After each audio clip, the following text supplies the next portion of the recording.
Do angels exist? Well, according to a Time magazine survey, more than 2/3 of all Americans believe that they do. Skeptics argue that angelic visions are simply the brain replaying unconscious images absorbed through pop culture. For that reason, accounts of angelic visions by very young children take on greater significance. Their visions have not been polluted by the media, and what they are seeing is extraordinary.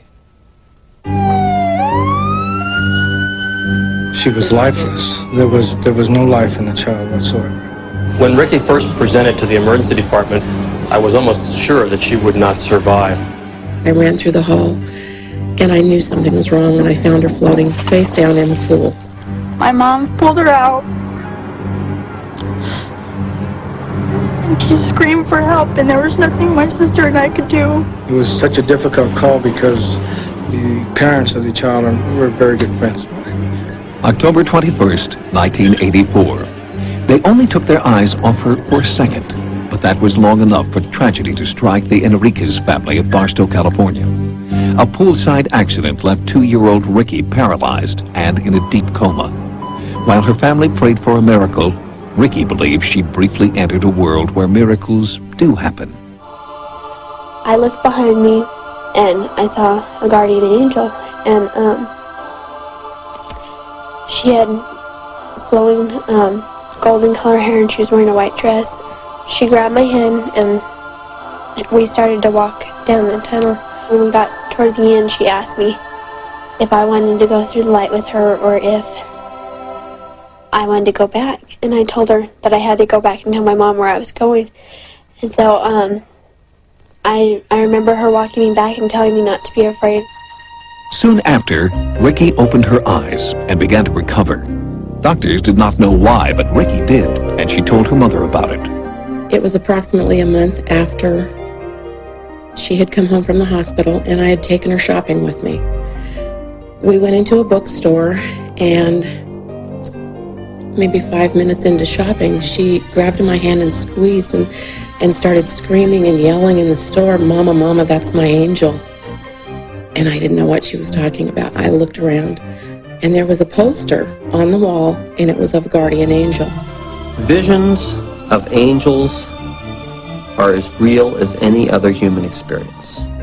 Dr. Melvin Morse is a critical care physician, author, and a leading authority on near-death experience in children. My scientific studies on near-death experiences clearly document that near-death experiences are in fact the dying experience. Dr. Morse believes that through the near-death experiences of children, we can preview the afterlife. Children experience a spiritual light the great majority of the time during near-death experiences. And this is a loving, comforting light. It's not just some sort of reflex spasm of the optic nerve or the, dysfunctional firing of neurons in their occipital lobe. It's a light that one child said to me has a lot of good things in it. It was a really fluorescent color tunnel. It had really bright colored bricks around it, and it had a really almost blinding light at the end. While Dr. Morse believes that Ricky Enriquez had a vision of death, author Joan Wester Anderson has a different interpretation. She believes Ricky had what is known as a celestial vision of her guardian angel. Angels appear to children, I think, because children are so open to the spiritual realm. In near-death experiences with children, about 70% of those involve the sighting of an angel, which is kind of interesting because adults only report 15 or 20%. Anderson points out that the word angel comes from the Greek, meaning messenger. The message that they get from these kinds of encounters is that their ordinary lives are filled with purpose and meaning. Typically, a child will say to me, "Gosh, I learned that I have a job to do." When this first happened, we never went to church much. She had no knowledge of angels, really didn't know anything about it. Since this, she likes to spread the word that the angels are out there and it's okay. I think that it happened so I could tell other people not to be afraid of dying.